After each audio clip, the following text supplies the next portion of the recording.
it's Sunday night this week at MBE.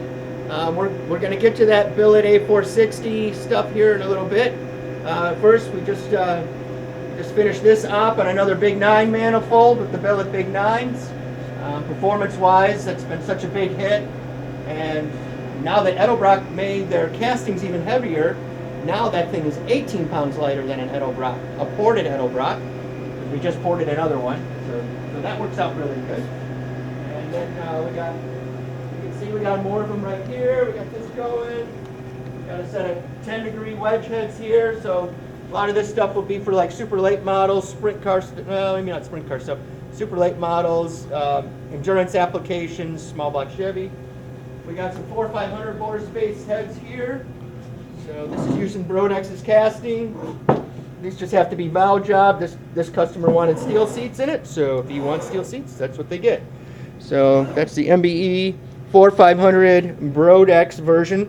This is set up for, so this would be set up for like super late models, things of that nature. So dirt racing, endurance applications. So 4-500 bore space. And then let's go see that A460 stuff. So we have the, so everybody in the shop has worked on this project. That's very common how we do this. This way everybody helps. So the biggest thing on the A460 is getting everything to seal with the getting the chino rail to seal because the castings are scalloped out. So we fix all that with the spacer. So we got the billet manifold. We also offer this in a cast for the truck pull guys that aren't allowed to run a billet manifold. We do this in cast also. Let's pull this apart just real quick, and then we'll do one a little bit later. It shows everything. You got your 4-hole taper spacer. Let's do this real quick. So between me and Ian and Bob and Joey, and of course Scott, he's the one with the wisdom. He's the older man. So between all of that, there's a lot of great input that went into this. So we got the manifold. Of course, it doesn't weigh hardly anything. Plenum volume. We sort of run high RPM or big cubic inch. So we got something here. And then you can see this looks like a race piece now. The intake gaskets are fit right to the flange of the manifold, so it looks like it's an extension of it. You got the valley tray, so all this seals, it's nice and clean. And these are bolted to the cylinder head, and then you can do your water however you want. You can drill that, you can tap it, you can do anything you want there, or you can do it out the ends, because a lot of the Ford guys do that. So it's up to you. But that's the new A460 billet / cast manifold. Our A460 head has been very, very successful. On the drag race side, you got Ernie Kaufman. They got a yellow Mustang, I believe, but they win a lot with it. And on the truck pull side, we have numerous customers that win with our A460. And I think, I would have to think that there's an extra 20-30 feet in that manifold, so for the truck pull guys. So pretty excited about all this. You got one of John at CID's intake manifold here, set up for EFI. So Ian's doing some clearance for the gentleman for his EFI. Not sure why he needs 2, but that's what he wants, so that's what he gets. Atomizer fuel injectors, and then we have, here's a customer stuff right here that came in for service and update. So they've already valve jobbed the heads. You can see when the stuff comes, when we finish with it, there's many cases it looks better than it was when it was new. So this is pretty nice here, so as you can see. So we've updated the valve job in this, we've done some chamber work, and we added soft chambers to it. So now the guy can run his power adder and not have to worry about it detonating. And then we got 18s lined up right there, so those are all max pulls. So those are more than likely, they're just in here to just blend the valve job. So that stuff's just about finished. We got an update here for the big block Fords, the IDT casting. So we're updating those for the customer. And then this one's pretty cool. So this is a Spec class that they have. very low RPM, like 6,500, 6,000, and the customer already built one, and it went like really good, really good, really good. So we ordered another one, but what we did was, because of the RPM and the cubic inch that they run, we had to go a completely different path. So for this application, we decided to use the Sniper Manifold. We thought this would be much better for his application. You got something that's not as big, that'll run lower RPM. Yeah, if you look in there like Biggs is showing you right there, compared to what we do for the higher RPM stuff, I mean, look at the difference in size in those Plenums. I mean, good Lord, we're talking inches and inches all directions. And the length of the runners in that Sniper is much longer. So it fits this application much, much better. And the good thing is that we hit it the first time. So this doesn't even have max pulls on it. This has a different head, different 18-degree head that we do. And what's nice about us with the 18, we have 4 or 5 different iterations of this. They all have different guide board locations and spark plug, because we can move all that around to try to do whatever we can to benefit that application the most. So we'll move, if it has a smaller intake valve in it, we'll move the valves in further to get them off the board. Just whatever it takes to try and make things better, instead of just running what the casting company sends you. So that's not what we do here. And we got our billet manifold set up here. So you got a 4150 for that 10-degree head that I showed you earlier. 4150, 4150, and then the Dominator. And we've shown that stuff before. You know, the difference in the Plenums from a drag race to a dirt head to a dirt application is night and day. It still baffles my mind that the cross-sectional areas have to be that much larger in the drag race stuff for it to run. And vice versa, that these have to be so small to run at 3,500 or 3,800 on a restart. But that's what we do here, so we make different ones. Don't mind that, I didn't scratch it. There's a sheet metal intake manifold billet runners. This is Dave Hughes at HRE made that. That goes on our billet heads. You can see this is for high RPM. Look at how short that runner is. That is sexy.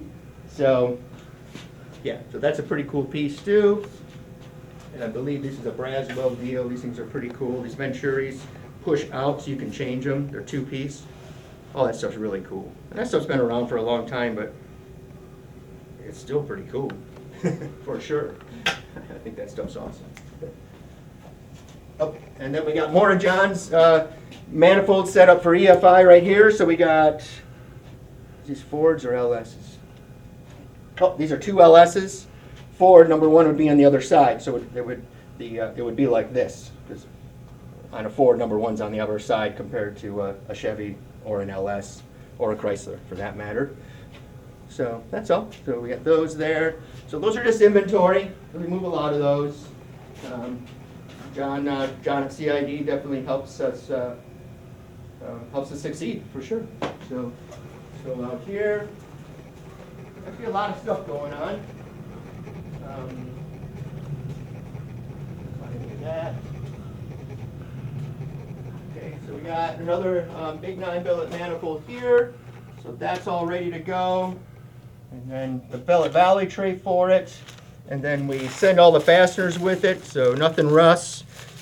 The fasteners here are stainless, so they won't rust.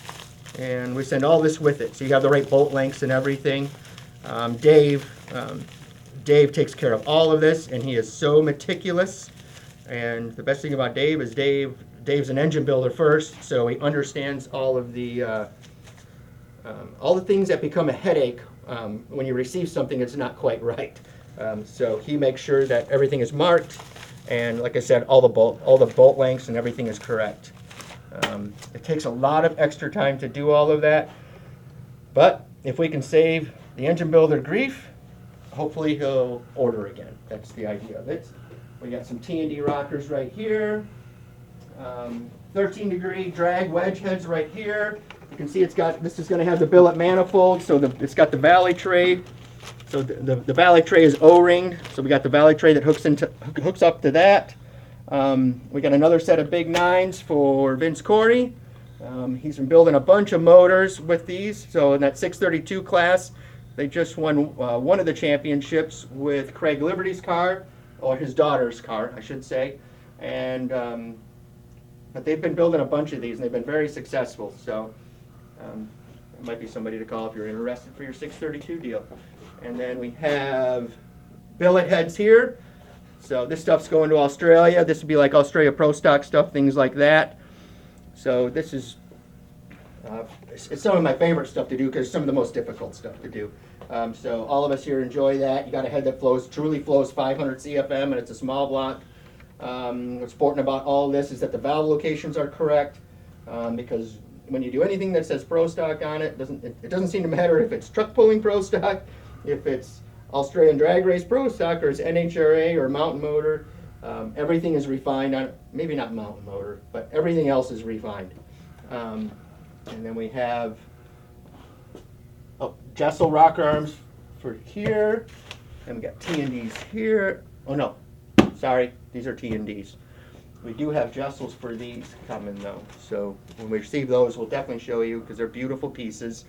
More Big 9 stuff, so it's all ready. It's just in line to get everything organized for the shipping. And then we have a set of Pro 1 darts here. So a lot of the classes have to run like a Pro 1 style head in the rules. So it's similar to a stock replacement. So this thing fits all the rules. We can do another version where we use the outside header path, outside header deal. If the rules will allow it, we can do that. So we have 2 different ports for all of that. And so that's what this is for right here. So this happens to be a road race application here. And that's MBE's small block Ford Dart Pro 1. So this customer put all the good pieces in it, put the good small spring in it, copper beryllium seats, and of course we always use the good guide material. That goes without saying. So you can see everything comes off the machine. You know, we're very meticulous and just try to keep, you got to keep after things. I wish it was just plug and play with that CNC, but everything is a constant. You just have to really, the guys really have to do their due diligence, and they do. That's why we have good people that do all of that. And we got some more Big 9s here. So we got some Big 9s here. So these are going to Frank Beck. So he's building some Big 9 motors. So if any of you guys are interested in Big 9 stuff, he's going to be inventorying motor, like pistons and rockers, and he's going to be inventorying everything so he can get a motor together in probably 3 to 5 weeks, I'm guessing, because that's typically how Frank works. So if you're wanting a Big 9 really quickly, that might be a good option for you. So just keep that in mind. The other thing, we have some Big 9s. Frank has some Big 9s that are solids, and then some solid castings, and then Brodeck sent us extra ones, so I have some in inventory. So any of you guys are running a blower, a twin turbo, or anything, we have solid castings for that too. So that is this week at MBE, and thank you everybody for joining us.